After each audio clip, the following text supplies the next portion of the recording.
Breaking news చూస్తున్నాం. కాంగ్రెస్ అగ్రనేతల పోటీపై సందిగ్ధత నెలకొంది. ఇక అగ్రనేతలు రాయ్ బరేలీ అదేవిధంగా అమేధీ స్థానాల పోటీపై సస్పెన్షన్ నెలకొంది. దీనికి సంబంధించి కాంగ్రెస్ అగ్రనేతలు రాహుల్ ప్రియాంక గాంధీల పోటీపై సస్పెన్స్ కంటిన్యూ అవుతుంది. రాయ్ బరేలీ అమేధీ స్థానాల పోటీపై సందిగ్ధత వీడడం లేదు. ఈ రెండు స్థానాల నుంచి వీరిద్దరూ పోటీ చేస్తారా లేదా అనేది ఇప్పటికీ స్పష్టంగా లేదు. అయితే ఈ రెండు స్థానాలు రేపటితో నామినేషన్ల ప్రక్రియ ముగియనుంది. ఈ పరిస్థితుల్లో నేడు ఏఐసీసీ తుది నిర్ణయం తీసుకోనుంది. రెండు స్థానాలు నెహ్రూ గాంధీ కుటుంబానికి కంచుకోట్లుగా ఉన్నాయి. 2019లో రాయ్ బరేలీ నుంచి సోనియా గెలుపొందగా అమేధీ నుంచి రాహుల్ గాంధీ ఓడిపోయారు. కేంద్ర మంత్రి స్మృతి ఇరానీ చేతిలో ఓడిపోయారు. ఇక దీనికి సంబంధించి రెండు పార్టీల నుంచి పోటీ చేస్తారా లేదా అనేది ఇంకా సందిగ్ధత నెలకొంది.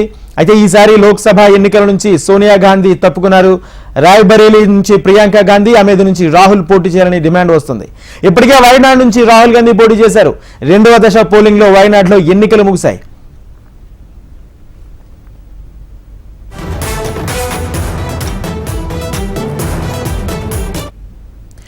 కాంగ్రెస్ అగ్రనేతలు రాహుల్ ప్రియాంక గాంధీల పోటీపై సస్పెన్షన్ కంటిన్యూ అవుతుంది. రాయ్ బరేలీ అమేధీ స్థానాల పోటీపై సందిగ్ధత వీడడం లేదు. ఈ రెండు స్థానాల నుంచి వీరిద్దరూ పోటీ చేస్తారా లేదా అనేది ఇంకా స్పష్టత రాలేదు. అయితే ఈ రెండు స్థానాలు రేపటితో నామినేషన్ ప్రక్రియ ముగియనుంది. ఇదే అంశానికి సంబంధించి పూర్తి సమాచారం మా ప్రతినిధి శిరీష్ ఢిల్లీ నుంచి లైవ్ లో సిద్ధంగా ఉన్నారు. శిరీష్, చెప్పండి, అంటే రెండు స్థానాల నుంచి ఈ కాంగ్రెస్ అగ్రనేతలు పోటీ చేస్తారా లేదా ఏఐసీసీ ఎటువంటి నిర్ణయం తీసుకోనుంది? రాజేంద్ర, అమేధీ రాయ్ బరేలీ నుంచి కాంగ్రెస్ కీలక నేతలు పోటీ చేసే విషయం పైన ఇంకా సస్పెన్షన్ అనేది కూడా కొనసాగుతూనే ఉంది. ఆ రెండు లోక్సభ నియోజకవర్గాల పరిధిలో ఉన్న కాంగ్రెస్ పార్టీ కార్యకర్తల్లో ఒక అయోమయమైన పరిస్థితి అనేది కూడా నెలకొంది. ఎవరు పోటీ చేస్తున్నారు, గాంధీ కుటుంబం నుంచి పోటీ చేస్తున్నారా చేయట్లేదనే దాని గురించి క్లారిటీ దొరకక వాళ్ళు ఇబ్బందులు పడుతున్నారు. అయితే గత నెల 27వ తారీఖున, అంటే ఏప్రిల్ 27వ తారీఖున కాంగ్రెస్ పార్టీకి సంబంధించిన కేంద్ర ఎన్నికల కమిటీ సమావేశం జరిగింది. ఈ కేంద్ర ఎన్నికల కమిటీ సమావేశంలో అమేధీ రాయ్ బరేలీ రెండు లోక్సభ స్థానాలకు సంబంధించిన అభ్యర్థుల ఎంపికపైన కూడా చర్చ అనేది కూడా జరిగింది. అయితే ఇక్కడ నుంచి రాహుల్ గాంధీ అదేవిధంగా ప్రియాంక గాంధీ పోటీ చేయాలని చెప్పేసి కాంగ్రెస్ కేంద్ర ఎన్నికల కమిటీలో ఉన్న చాలా వరకు మెంబర్స్ కానీ ఇటు ఉత్తరప్రదేశ్ కాంగ్రెస్ కమిటీ కానీ కోరడం కూడా జరిగింది. అయినప్పటికీ కూడా ఇద్దరు కూడా ఎటువంటి నిర్ణయం తీసుకోకపోవడం అనేది కూడా పార్టీలో ఇప్పుడు చర్చనీయాంశంగా మారింది. దాదాపుగా అమేధీ నుంచి పోటీ చేయడానికి రాహుల్ గాంధీ సుముఖంగా లేరు అన్నమాట క్లియర్గా వినిపిస్తోంది. ఎందుకంటే స్మృతి ఇరానీ పైన పోటీ చేసేందుకు రాహుల్ గాంధీ సిద్ధంగా లేరు. తన తరపున వేరే ఎవరినైనా అభ్యర్థిని నిలబెట్టాల్సిందిగా కూడా సూచించినట్లుగా కూడా సమాచారం.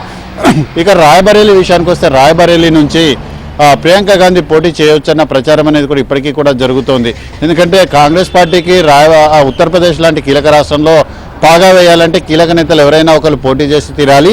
బీజేపీ గత రెండు టర్ముల నుంచి అధికారంలో ఉండడానికి కారణం ఏంటంటే ఉత్తరప్రదేశ్లో దాదాపు 60కి పైగా లోక్సభ స్థానాల్లో ఆ పార్టీ విజయం సాధించడం వల్లనే అక్కడ అధికారంలోకి రాగలిగింది. సో దేశవ్యాప్తంగా కాంగ్రెస్ పార్టీ తన ఇమేజ్ని పెంచుకోవాలంటే ఈ రెండు లోక్సభ నియోజకవర్గాల్లో గాంధీ కుటుంబం కంపల్సరీగా పోటీ చేసి తీరాలని చెప్పేసి కూడా ఏఐసీసీ నేతలు గట్టిగా డిమాండ్ చేస్తున్నారు. కానీ అక్కడున్న స్థానిక పరిస్థితులు వీటన్నింటినీ కూడా పరిగణలోకి తీసుకొని పోటీ చేసే విషయం పైన కొంత సందిగ్ధత కానీ లేకపోతే వెనుక ముందు ఆడుతున్న పరిస్థితి కూడా ఉంది. సో మొత్తం మీద కూడా ఈరోజు సాయంత్రం లోపు ఈ రెండు లోక్సభ స్థానాలకు సంబంధించి అభ్యర్థుల్ని ఏ క్షణమైనా కూడా ప్రకటించేందుకు ఆస్కారం అనేది కూడా కనపడుతుంది. అయితే ఒకవేళ పార్టీ కనుక ఒప్పుకున్నట్లయితే రాయ్ బరేలీ నుంచి తను పోటీ చేయడానికి సిద్ధమని చెప్పేసి ప్రియాంక గాంధీ భర్త రాబర్ట్ వాద్రా ఇప్పటికే ఇండైరెక్ట్గా పార్టీ శ్రేణులకు సమాచారం అనేది కూడా ఇవ్వడం జరిగింది. అయితే రాబర్ట్ వాద్రా పోటీ చేసే విషయం పైన కూడా అంతా ఇష్టంగా లేదన్నట్లుగా కాంగ్రెస్ పార్టీ అధిష్టానం కూడా వ్యవహరిస్తోంది. సో మొత్తం మీద కూడా 5వ విడతలో అమేధీ రాయ్ బరేలీ లోక్సభ స్థానాలకు సంబంధించి ఎన్నిక జరుగుతుంది. ఈ రెండు లోక్సభ స్థానాలకు సంబంధించి ఈ నెల 20వ తారీఖున ఎన్నికలన్నింటి కూడా జరగబోతున్నాయి. దానికి సంబంధించి నామినేషన్ల ప్రక్రియ అనేది రేపు మధ్యాహ్నంతో కూడా ముగుస్తుంది. కాబట్టి ఈరోజు సాయంత్రం కల్లా దీనిపైన ఒక నిర్ణయం తీసుకోవచ్చు అని చెప్పేసి కూడా ప్రచారం అనేది కూడా జరుగుతోంది.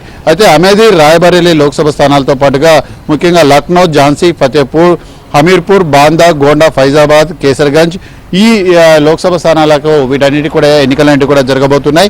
సో మొత్తం మీద కూడా ఏప్రిల్ 26వ తారీఖున ఈ 5వ విడత లోక్సభ ఎన్నికలకు సంబంధించిన నోటిఫికేషన్ అనేది కూడా విడుదలైంది.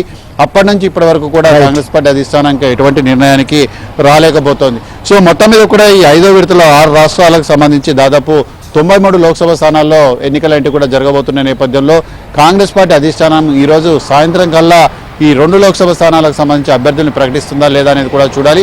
ముఖ్యంగా అమేధీ నుంచి అయితే బీజేపీ తరఫున స్మృతి ఇరానీ పోటీ చేస్తున్నారు.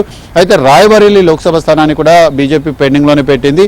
ఎందుకంటే అక్కడ కాంగ్రెస్ పార్టీ అభ్యర్థి ఎవరుంటారనే దాన్ని బట్టి బీజేపీ తన అభ్యర్థిని డిసైడ్ చేసే అవకాశాలు ఉన్నాయి. Rajendra. Right, thank you Sirish.